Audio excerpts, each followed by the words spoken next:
Syederalun Komisi Pemberantasan Korupsi menghimbau kepada 13.800 pegawai Kementerian Keuangan segera melaporkan data laporan harta kekayaan penyelenggaraan negara.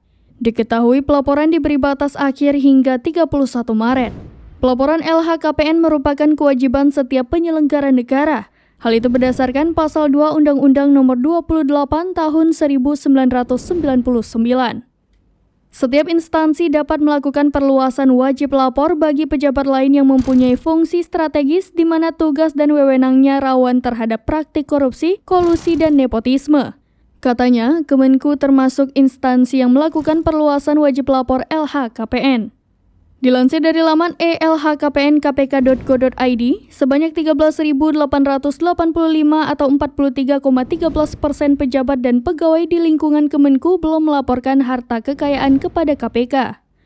Teruntuk Kemenku, terdapat 32.191 orang yang wajib lapor. Sebanyak 18.306 atau 56,87% tersebut sudah melaporkan harta kekayaannya.